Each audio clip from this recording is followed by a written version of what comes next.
আল্লাহ তাআলা তিনটা ইমানি ধাক্কা ওনার হৃদয়ে দিয়ে ওনাকে ইসলামের জন্য কবুল করে নিয়েছেন। কয়টা ধাক্কা? এক নম্বর ধাক্কা হচ্ছে বিশ্বনবীর দোয়ার ধাক্কা। দোয়ার একটা ধাক্কা আছে না নাই? এটা বড় ধাক্কা। এটা ব্যালিস্টিক ক্ষেপণাস্ত্রের চেয়েও কড়া, মারাত্মক। মিসাইল হামলা করলে যেমনি লক্ষ্যবস্তু ভেদ করে, দোয়ার মতো দোয়া করলো, দোয়া যে লক্ষ্যবস্তুতে আঘাত হানে, ঠিক কিনা? বিশ্বনবী দোয়া করলেন, আল্লাহুম্মা আইজ্জাল ইসলাম বিহাব্বির রাজুলাইনি ইলাইক। আল্লাহ, এই মক্কার দুইজন লোকের একজনকে তুমি কালিমার সুশীতল ছায়াতলে এনে দাও। দুইজন লাগবে না, কয়জন লাগবে?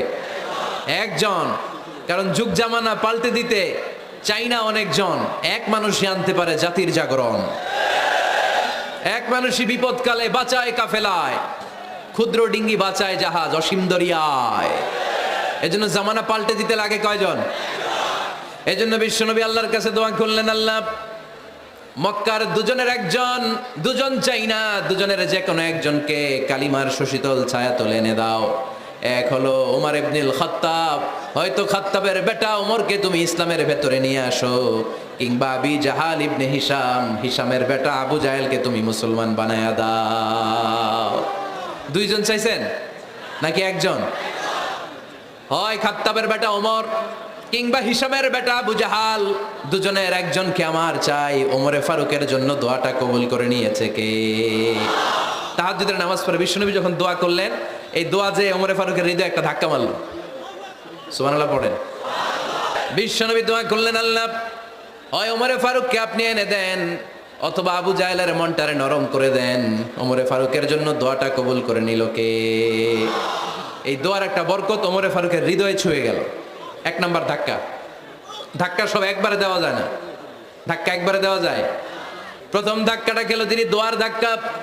বিশ্বনবী দোয়া করলেন, ওই দোয়ায় ওমরে ফারুকের হৃদয়ে ছুঁয়ে গেল। এরপরে রব্বুল আলামিন ওমরে ফারুককে ধাক্কা মারলেন কোরআনের একটা সূরা দিয়ে। সূরাটার নাম হলো সূরাতুল হাক্কা। কি সূরা? আল হাক্কাতু মাল হাক্কা ওয়া মা আদরাকা মাল হাক্কা। সূরা হাক্কা দিয়ে আল্লাহ একটা ধাক্কা মারলেন। ওই যে দোয়া করলেন বিশ্বনবী, দোয়ার পর সাইয়েদনা ওমর ফারুকের হৃদয়ের মধ্যে উথাল পাথাল শুরু হয়ে গেল। সব সময় লুকিয়ে লুকিয়ে বিশ্বনবীরে ফলো করে। বিশ্বনবী ডানে গেলে ওমরে ফারুক ডানে যায়, বিশ্বনবী বায়ে গেলে ওমরে ফারুক বায়ে যায়। বিশ্বনবী রাত্রিবেলা নামাজ পড়লে ওমরে ফারুক পেছনে লুকিয়ে লুকিয়ে বিশ্বনবীর কোরআন শুনে। বিশ্বনবী মসজিদুল হারামের পাশে দাঁড়িয়ে রাতের এশার সালাত আদায় করছিলেন। ওই টাইমে বিশ্বনবী সূরাতুল হাক্কা তেলাওয়াত করছিলেন। কোন সূরা? সূরাতুল হাক্কা বিশ্বনবী তেলাওয়াত করেছেন। ওমরে ফারুক মন্ত্রমুগ্ধ হয়ে বিশ্বনবীর কণ্ঠের তেলাওয়াত শুনে। বিশ্বনবীর তেলাওয়াতের কণ্ঠ আমাদের কণ্ঠের মতো নাকি? বিশ্বনবীর কণ্ঠ কারি বাসাদের কণ্ঠের মতো? আহমদ বিন ইউসুফের কণ্ঠের মতো? আমার নবীর কণ্ঠের সুরের ঝংকারের সাথে পৃথিবীর কোনো কারি সাহেবের তুলনা চলবে? কত মধুর, কত সুন্দর, কত অসাধারণ তেলাওয়াত করতেন আমার বিশ্বনবী। একবার তেলাওয়াত শুনলে পাগল না হয়ে কেউ থাকতে পারতো না। বিশ্বনবী ওমরে ফারুককে দেখেন নাই। ওমরে ফারুক লুকিয়ে লুকিয়ে বিশ্বনবীরে ফলো করে। বিশ্বনবী এশার সালাতে সূরা হাক্কা তেলাওয়াত করতে আরম্ভ করলেন। তেলাওয়াত করতে করতে করতে করতে বিশ্বনবী সামনের দিকে যেতে লাগলেন। বিশ্বনবীর চমৎকার কণ্ঠের তেলাওয়াত শুনে ওমরে ফারুক মুগ্ধ হতে লাগলো। ওমরে ফারুক অবাক, কিরে এত সুন্দর শব্দের গাঁথুনি, এত সুন্দর বাক্য, এত সুন্দর অন্তমিল, এত সুন্দর কথা, এটা কবিতার মতো লাগে। মনে হয় মোহাম্মদ কবি হয়ে গেছে, কাব্য প্রতিভা দিয়ে নিজেই কবিতা বানাইছে। ওমরে ফারুক যখন মনে মনে ভাবলেন এগুলো মনে হয় মোহাম্মদ কবিতা পড়ে, মোহাম্মদ মনে হয় কবি হয়ে গিয়েছে। ইন দ্য মিন টাইম বিশ্বনবী তেলাওয়াত করছিলেন সূরা হাক্কা থেকে, ওয়ামা হুয়া বিকাউলি শাইরিন কলিলাম মা তুমিনুন। এই আয়াতের অর্থ হলো এটা কোনো কবির বানানো কবিতা নয়, তোমরা অল্প সংখ্যক লোকই এই কোরআনের উপরে ঈমান আনো। সুবহানাল্লাহ পড়ে। বিশ্বনবী ওমরে ফারুককে দেখছে নাকি? কথা কয় না, দেখেছে না? বিশ্বনবীর মতো তেলাওয়াত করে যাচ্ছে। ওমরে ফারুক যখন মনে করলেন কিরে এই কথাগুলো এত সুন্দর, তেলাওয়াত করছিলেন, কোইন্সিডেন্টলি দৈবাত মিলে গিয়েছে। ওই আয়াতের অর্থ ছিল এটা কোনো কবির বানানো কবিতা না, খুব অল্প সংখ্যকই তোমরা ঈমান আনো। এবার ওমরে ফারুক আটকে উঠলেন। ঘটনা কি? আমি মনে মনে ভাবলাম মোহাম্মদ কবি, আর যেটা পড়তেছে এটা কবিতা, কিন্তু মোহাম্মদ আমার দেখেও নাই, কিন্তু বলতেছে এটা কবির বানানো কবিতা না। তাহলে মোহাম্মদ মনে হয় গণক হয়ে গেছে। কার মনে কি চলে না দেখেই বলতে পারে। নাউজুবিল্লাহ পড়বেন না? ওমর ফারুক এবার মনে মনে ভাবে মোহাম্মদ তাহলে কবি না, আগেরটা ভুল ধারণা আমি করেছি, মোহাম্মদ কবি নয়, মোহাম্মদ হলো গণক। আওয়াজ করে পড়েন না আউযু বিল্লাহ। মোহাম্মদ মানুষের মনে কি চলে গণনা করে সব টের পেয়ে যায়, সব বুঝতে পারে। বিশ্বনবী তখন যে আয়াতটা তেলাওয়াত করছিলেন সেটা হলো ওয়ালা বিকাউলি কাহিনিন কলিলাম মা তাযাক্কারুন। বিশ্বনবী তখন যে আয়াতটা তেলাওয়াত করছিলেন এই আয়াতের অর্থ হলো এটা কোনো গণকের বানানো কথা নয়, খুব অল্প সংখ্যক লোকই তোমরা উপদেশ গ্রহণ করো। বিশ্বনবী ওমর ফারুককে দেখে না, কিন্তু মিলে যাচ্ছে। ওই আয়াতের পরের আয়াতটা ছিল এটা গণকের বানানো কোনো গণনা নয়, খুব অল্প সংখ্যকই তোমরা ঈমান আনো। এবার তো ওমর ফারুক বেহুশ। হায় হায়, প্রথমে ভাবলাম কবিতা, সে পড়ে যাচ্ছে না কবির বানানো কবিতা না। এরপর মনে মনে ভাবলাম মনে হয় গণক, সে বলে না এটা গণকের বানানো গণনা নয়। তাইলে এটা কি? এটা কি এটা কি পড়ে মোহাম্মদ, যার কণ্ঠের তেলাওয়াত শুনলে মানুষ পাগল হয়ে যায়। বিশ্বনবী তখন পড়তে আরম্ভ করলেন তানজিলুম মির রাব্বিল আলামিন। এর মানে হলো এটা কবিতা না, এটা গণকের বানানো গণনা না, মানুষের বানানো কিচ্ছু না, এটা গোটা বিশ্বের রব আল্লাহ পাকের বাণী। সুবহানাল্লাহ পড়েন। এই 2 নাম্বার ডোজ পড়লো। প্রথম ডোজ পড়ছে দোয়ার ডোজ। প্রথম ডোজ কিসের? দোয়ার। 2 নাম্বার সূরা হাক্কা দিয়ে আল্লাহ দিলেন এক ধাক্কা। এই সূরা হাক্কার ওই ঘটনার পর ওমর ফারুক তো পাগল পড়া, কি ঘটে গেল আমার সাথে ওই দিন। আমি মনে মনে যা ভাবি সব মোহাম্মদ বুঝে। আল্লাহ 2 নাম্বার ডোজ দিলেন সূরা হাক্কা দিয়ে এক ধাক্কা। সুবহানাল্লাহ পড়েন। এরপর ওমর ফারুক প্রায় বিশ্বনবীর কথা ভাবেন, বিশ্বনবী কোথায় যান লুকিয়ে লুকিয়ে দেখেন। এবার রব্বুল আলামিন ভাবলেন এবার সূরা তাহা দিয়ে আমি 3 নাম্বার ডোজ দিয়ে দিব। পড়েন সুবহানাল্লাহ। এবার 3 নাম্বার ডোজ পাবেন, কিন্তু শয়তান ওয়াসওয়াসা দিচ্ছে, ওমর ফারুক যাও, মক্কায় ঘোষণা হয়েছে মুহাম্মদের কল্লা এনে দিতে পারলে এত এত স্বর্ণ মুদ্রা। শয়তানের ওয়াসওয়াসায় আবার ভুল পথে হাঁটতে লাগলেন সাইয়েদনা ওমর। নাঙ্গা তরোয়ার নিয়ে বিশ্বনবীর মাথা কাটার জন্য বের হয়ে গেলেন। বনু জাহারা গোত্রের একটা লোক বলে ওমর তুমি কোথায় যাও? ওমরে ফারুক বলেন মুহাম্মাদের কল্লা কাটার জন্য যাচ্ছি। পড়েন নাউজুবিল্লাহ। আবু জাহারা গোত্রের লোক বলে তুমি মুহাম্মাদের কল্লা কাটতে যাও? আরে তোমার বোন ফাতেমা বিনতে খাত্তাব আর তোমার বোনের জামাই সাঈদ, এরা তো দুজন কালিমা পড়ে মুসলমান হয়ে গেছে। আরে মুহাম্মাদের কল্লা পরে কেটো, আগে ঘর সামলাও। যে ওমর আগে ঘর সামলাও, পরে তুমি মুহাম্মাদের কল্লা কাটতে যাও। ওমরে ফারুক রেগে গেলেন, রাস্তা ঘুরিয়ে বাড়ির দিকে চলতে আরম্ভ করলেন। রাগে তিনি গড়গড় করছেন।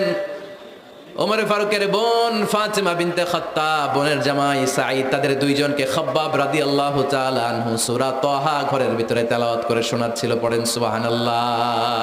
সূরা তাহা দিয়ে আল্লাহ একটু পরে ধাক্কা মারবে আরেকটা। ওমরে ফারুক যখন আসলেন, ওমরে ফারুকের আওয়াজ শুনে খাব্বাব রাদিয়াল্লাহু তাআলা আনহু লুকিয়ে গেলেন। ওমরে ফারুক দরজার মধ্যে কড়া নাড়লেন। বোন বলে কে তুমি? সাইয়েদনা ওমর বললেন আমি ওমর।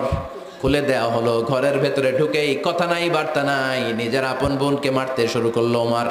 বোন জামাইকে আঘাত করতে শুরু করলো।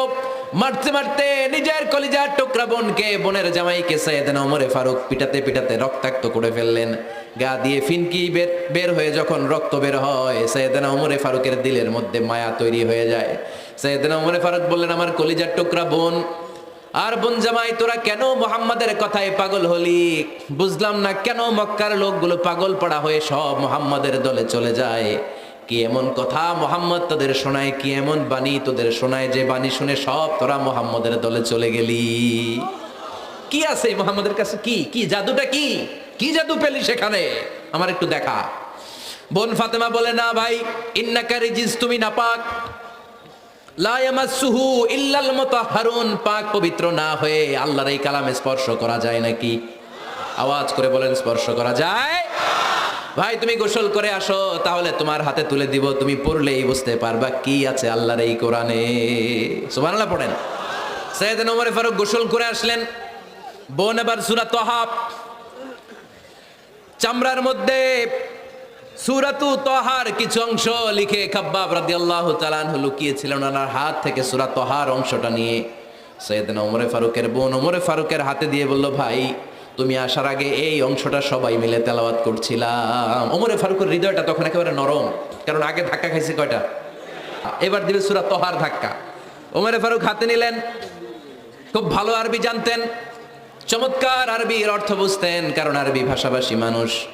হাতে নিয়ে নজর দেওয়ার পরে ওনার চোখ দিয়ে দাঁড় দাঁড় করে পানি বের হয়ে গেল।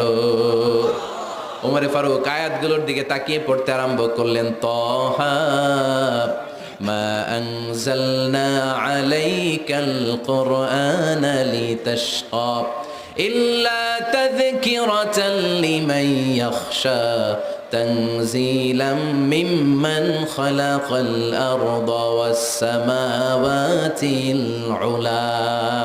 পড়েন সুবহানাল্লাহ। উনি পড়তে আরম্ভ করলেন, তহা মা আনজালনা আলাইকাল কুরআনা লিতাশকা, এই কোরআনকে হতভাগা জাতি হিসেবে থাকার জন্য তোমাদের উপর নাজিল করি নাই। তানজিলাম মিম্মান খালাকাল আরদা ওয়াস সামাওয়াতিল উলা, এটা ওই রবের পক্ষ থেকে, ওই সত্তার পক্ষ থেকে নাজিল হয়েছে যেই রব জমিন তৈরি করেছেন, যেই রব বিশাল সুবিশাল আকাশও তৈরি করেছেন। সুবহানাল্লাহ পড়েন। সূরা তহার এই চমৎকার অসাধারণ শব্দ গাঁথুনি দিয়ে এই আয়াতগুলো যখন পড়তে আরম্ভ করলেন, ওমরে ফারুক আর নিজের উপর ব্যালেন্স রাখতে পারলেন না, আর ধরে রাখতে পারলেন না। এবার ডাইরেক্ট অ্যাকশন। এবার কি? 3 নাম্বার ধাক্কা খেয়ে, সূরা তহার ধাক্কা খেয়ে আর সামলাতে পারলেন না, পাগলের মতো হয়ে গেলেন। বলতে আরম্ভ করলেন, আইনা মুহাম্মদ, মুহাম্মদ কোথায়? সাইয়েদনা খাব্বাব বললেন, বিশ্বনবী সাফা পাহাড়ের পাদদেশে দারুল আরকাম ইবনে আবিল আরকামের ঘরে বসে বসে লুকিয়ে লুকিয়ে কোরআনের দাওয়াত দিচ্ছে। ওমর, তুমি যদি মুহাম্মদ সাল্লাল্লাহু আলাইহি ওয়াসাল্লামের দেখা পেতে চাও, তাড়াতাড়ি দারুল আরকামের ঘরের দিকে ছুটে যাও। ওমরে ফারুক তলোয়ার নিয়ে ছুটলেন, পাগলের মতো ছুটলেন, আর ধৈর্য ধারণ করতে পারেন না। বিশ্বনবীর নূরানি চেহারাটা একবার দেখার জন্য পাগলের মতো ছুটতে আরম্ভ করলেন। ওমরে ফারুককে দারুল আরকামের কাছে আসতে দেখে বিশ্বনবীর চাচা হামজা ইবনে আব্দুল মুত্তালিব এসে বলেন, নবী তাড়াতাড়ি দারুল আরকামের ঘর থেকে আপনি পালিয়ে অন্য কোথাও চলে যান। ওই যে ওমর ইবনে খাত্তাব নাঙ্গা তলোয়ার নিয়ে আপনার উপর আক্রমণ করার জন্য ছুটে আসছে গো নবী। বিশ্বনবী বললেন, ও আমার সাহাবারা, ও আমার চাচা হামজা, সবাই আপনারা সরে যান, ওমররে আসতে দেন, ওমররে বাধা দিয়েন না। কারণ কিছুদিন আগে তাহাজ্জুদের নামাজ পড়ে আমি আল্লাহর কাছে একটা বিশেষ দোয়া করেছি, আমার মন বলছে ওই দোয়াটা আল্লাহ কবুল করতে শুরু করেছে। ওমরে ফারুক চলে আসলেন, এসে কোনো কথা নাই, চিৎকার দিয়ে বললেন, আশহাদু আল্লা ইলাহা ইল্লাল্লাহ ওয়া আশহাদু আন্না মুহাম্মাদান আবদুহু ওয়া রাসূলুহু, আমি সাক্ষ্য দিলাম আল্লাহ এক, অদ্বিতীয়, আল্লাহ ছাড়া কোনো ইলাহা নাই, নিশ্চয় আপনি মুহাম্মদ আল্লাহর বান্দা এবং রাসূল। সুবহানাল্লাহ পড়েন। এই কালমা শাহাদাতের ভেতরে আল্লাহর কথা, আমার নবীর কথা ঢুকিয়ে দিয়েছে কে?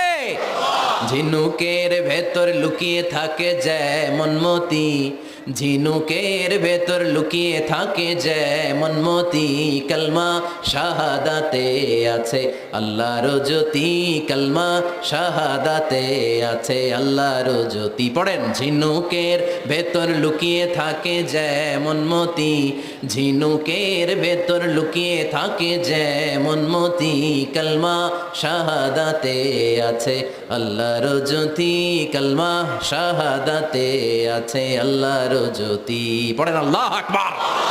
ওই শাহাদাতের জ্যোতি সাইয়েদনা ওমর ফারুকের হৃদয়টারে উজ্জ্বল করে দিল। দুনিয়ার সব ভয়কে পেছনে ফেলে এক আল্লাহর ভয়কে অন্তরে ধারণ করে আওয়াজ করে বললেন, আশহাদু আল্লা ইলাহা ইল্লাল্লাহু ওয়াহদাহু লা শারীকা লাহু ওয়া আশহাদু আন্না মুহাম্মাদান আবদুহু ওয়া রাসূলুহু। পড়েন সুবহানাল্লাহ। 3টা ধাক্কা। প্রথম ধাক্কাটা দোয়া, দ্বিতীয় ধাক্কা হাক্কা, তৃতীয় ধাক্কা সূরা তাহা। 3টা ধাক্কার মাধ্যমে সাইয়েদনা ওমরে ফারুককে মুসলমানদের লিডার বানায় দিল কে? ওমরে ফারুক কালিমা পড়ে মুসলমান হয়ে গেছে।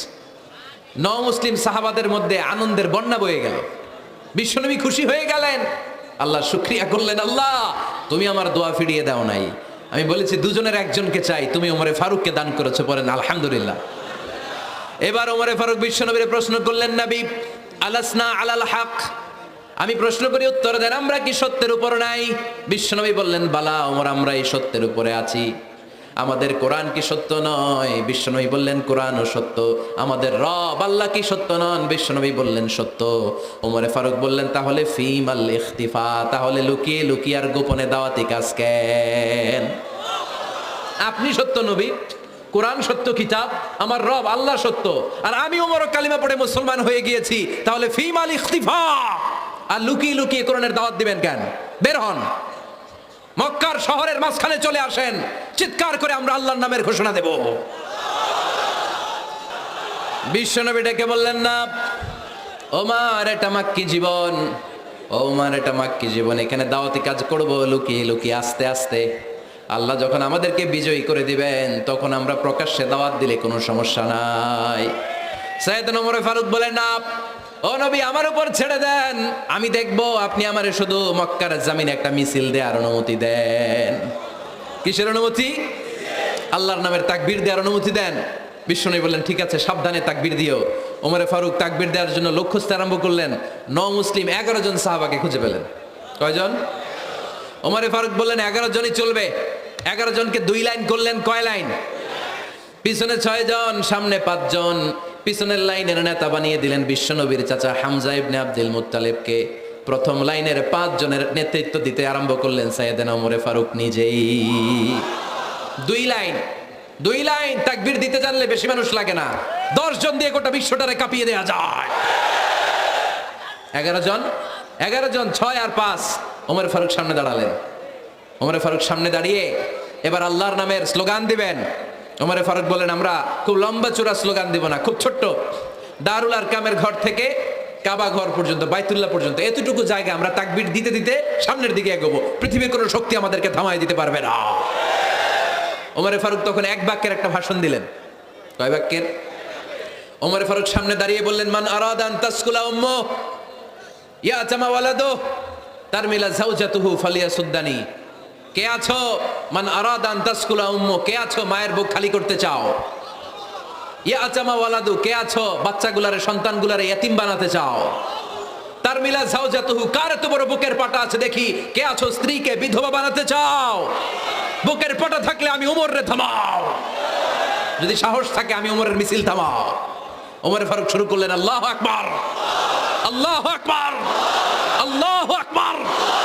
স্লোগান দিতে দিতে সাইয়েদনা ওমর ফারুক কাবার গিলাফ যে স্পর্শ করলেন, ওমর ফারুকের এই স্লোগান কেউ থামাতে পারে নাই। কিয়ামত পর্যন্ত এই আল্লাহর নামের স্লোগান কেউ থামাতে পারবে না। চিল্লায় বলো ঠিক কিনা?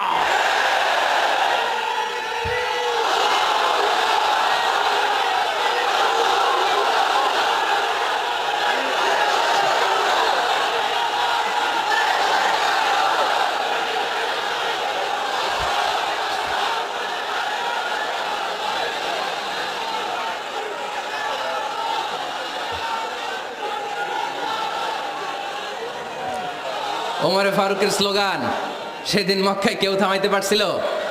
আওয়াজ করে বলতে পারছিল? এখনো আল্লাহর নামের স্লোগান কেউ থামাই দিতে পারবে? কিয়ামত পর্যন্ত আমার রবের স্লোগান কেউ থামাতে পারবে? পারবে না। ওমর ফারুক স্লোগান দিলেন।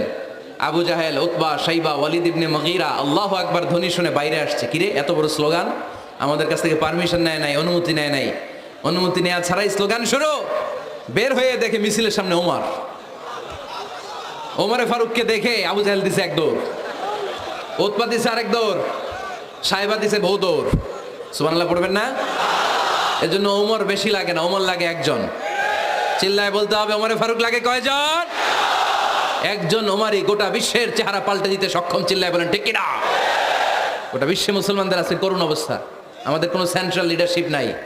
আমাদের মুসলিম দেশগুলোরে এক করে রাখবে, ভাইয়ের মতো রাখবে, আমাদের স্বার্থ নিয়ে কথা বলবে, এরকম নেতা আমাদের নাই। ঠিক কিনা? আমরা সেই ওমর ফারুকের অপেক্ষায়, আমরা সেই ইমাম আল মাহাদির অপেক্ষায়, যার একটা হুঙ্কারের আহ্বানে গোটা বিশ্বের সব মুসলমান এক প্ল্যাটফর্মে চলে আসবে। ওইরকম নেতা 1 জন লাগবে। কয়জন? গোটা মুসলিম উম্মাহকে একত্রিত করার জন্য 1 জন ওমরই যথেষ্ট। ঠিক কিনা? আবার বিশ্বনবী বলছেন, লা নাবিয়্যা বা'দি ওয়ালা রাসূলা, আমার পরে কোনো নবী নাই, আমার পরে কোনো রাসূল নাই। তবে লাউ কানা বা'দি নাবিয়্যুন লাকানা উমর, আমি নবীর পরে যদি নবী হওয়ার যোগ্যতা কারো থাকে, আমার ওমরের মধ্যে সেই যোগ্যতা আল্লাহ দিয়েছে।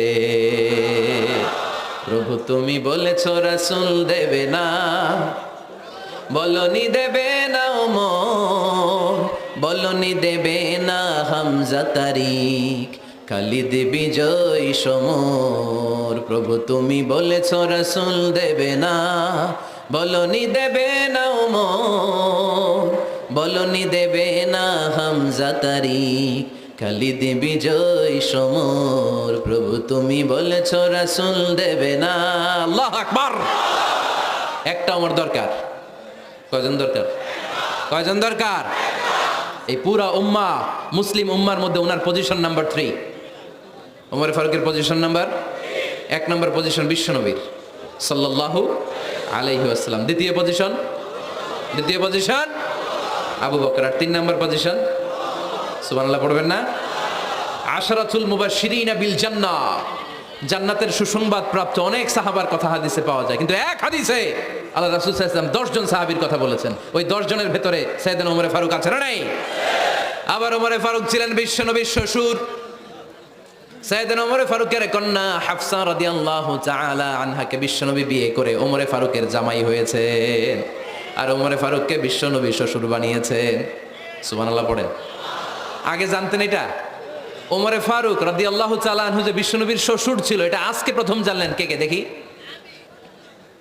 দেখছেন, অনেকেই জানে না। মাশাআল্লাহ, হাত নামান, আমরা জেনে নিব, জানতে কোনো সমস্যা নাই। 4 জন খলিফার 2 জন হচ্ছে বিশ্বনবীর মেয়ের জামাই, বাকি 2 জন হচ্ছে বিশ্বনবীর শ্বশুর। সাইয়েদনা উসমান রাদিয়াল্লাহু তাআলা আনহুর কাছে বিশ্বনবী সাল্লাল্লাহু আলাইহি ওয়াসাল্লাম 2 কন্যাকে বিয়ে দিয়েছেন। বিশ্বনবী সাল্লাল্লাহু আলাইহি ওয়াসাল্লামের মোট কন্যা 4 জন। কয়জন?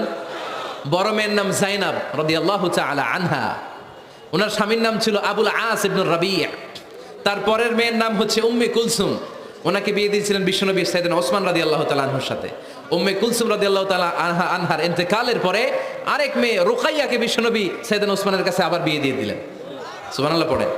আর সবচেয়ে ছোট্ট কন্যা ফাতেমা রাদিয়াল্লাহু তাআলা আনহাকে বিয়ে দিয়ে দিলেন নিজের চাচাতো ভাই সাইয়েদনা আলী রাদিয়াল্লাহু তাআলা আনহুর সাথে।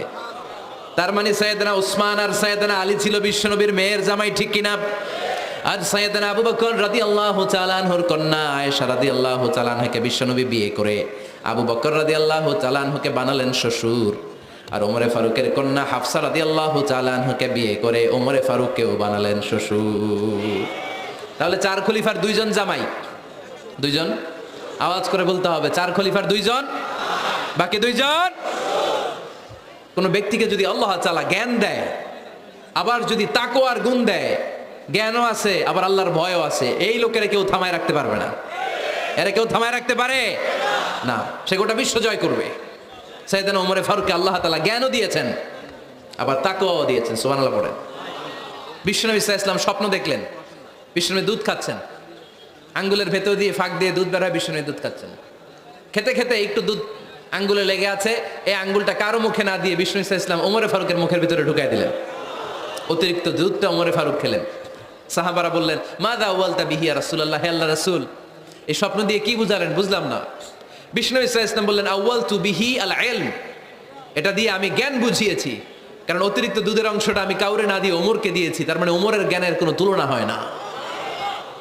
এজন্য স্বপ্নে যদি কেউ দেখেন আপনি দুধ পান করছেন, এটা প্রমাণ করে আল্লাহ তাআলা আপনাকে দ্বীনের জ্ঞান দান করবে।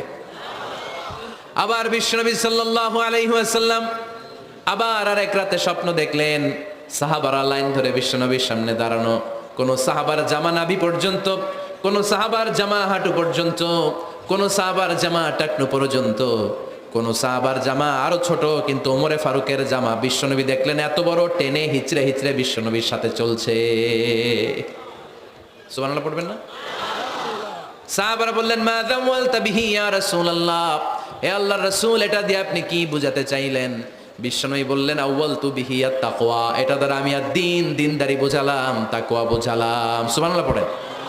বিশ্বনবী দেখলেন কোন সাহাবার জামা এতটুকু, কোন সাহাবার জামা এত লম্বা, কোন সাহাবার জামা পা পর্যন্ত লম্বা। আর সাইয়েদনা ওমর ফারুককে দেখলেন ওনার জামা এত লম্বা, ওমর ফারুক টেনে হিচড়ে জামা নিয়ে চলতেছে। বিশ্বনবী বুঝাতে চাইলেন, ওমরের যেহেতু জামা লম্বা, ওমরের ভেতরে আল্লাহর ভয়, দিনদারিও খুব বেশি। চিল্লায় বলেন ঠিক কিনা? জ্ঞানও দিয়েছেন, আবার দিনদারিও দিয়েছেন। এই 2টা জিনিস যদি থাকে, এই পৃথিবীতে তাকে সফল রাষ্ট্রনায়ক বানায় দেয় কে? আবার এই পৃথিবীর বুকে যত নারীরা জান্নাতে যাবে, সব নারীদের সর্দারিনী হবে সাইয়্যিদাতুনা ফাতিমা রাদিয়াল্লাহু তাআলা আনহা। এই দুনিয়াতে যত যুবকরা জান্নাতে যাবে, তাদের সর্দার হবে সাইয়েদনা হাসান আর হুসাইন রাদিয়াল্লাহু তাআলা আনহুমা। আর এই দুনিয়ার বুকে যত বয়স্ক মানুষেরা জান্নাতে ঢুকবে, তাদের নেতৃত্ব দিবেন সাইয়েদনা আবু বকর আর সাইয়েদনা ওমর। আর নারীরা যারা জান্নাতে প্রবেশ করবে, এই নারীদের নেতৃত্ব দিবে বিশ্বনবীর কলিজার টুকরা নয়নের পুটুলি সাইয়্যিদাতুনা ফাতিমা রাদিয়াল্লাহু তাআলা আনহা। সুবহানাল্লাহ পড়বেন না? Omar Farooq the super hero of Muslim ummah. আমরা কাদেরকে সুপার হিরো বানায় রাখছি আমরা জানি না। এই নায়ক নায়িকা, গায়ক গায়িকা, মডেলরা চোখ ধাঁধানো গ্ল্যামার নিয়ে যারা চলে এরা আমাদের মডেল নয়। আমাদের মডেল সাইয়েদনা ওমরে ফারুক। ঠিক কিনা? ঠিক কিনা? ওমরে ফারুক মসজিদে নববীর খতিব খুতবা দিচ্ছেন। খুতবার মাঝখানে হঠাৎ চিৎকার মেরে বললেন, ইয়া সারিয়াত ইবনে জানিমিল জাবাল, ইয়া সারিয়াত ইবনে জানিমিল জাবাল, ইয়া সারিয়াত ইবনে জানিমিল জাবাল।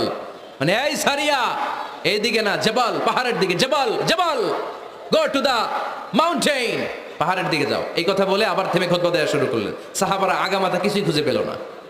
আগের কথার সাথেও মিল নাই, পরের কথার সাথেও মিল নাই।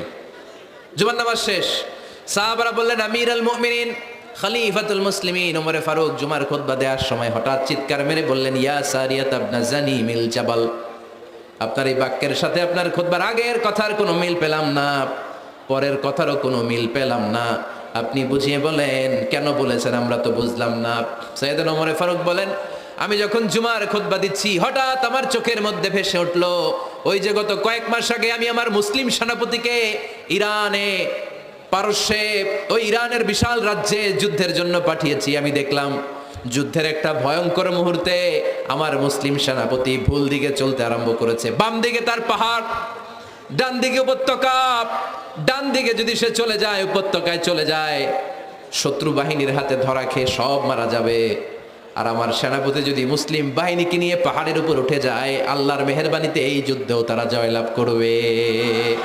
এজন্য আমি মসজিদের মিম্বারে দাঁড়িয়ে রব্বুল আলামিন আমার চোখের সামনে ওই যুদ্ধক্ষেত্রের দৃশ্যপটটা তুলে ধরেছে, ওইটা দেখে আমি এখানে দাঁড়িয়ে আমার সেনাপতিকে কমান্ড দিয়েছি। পড়েন সুবহানাল্লাহ।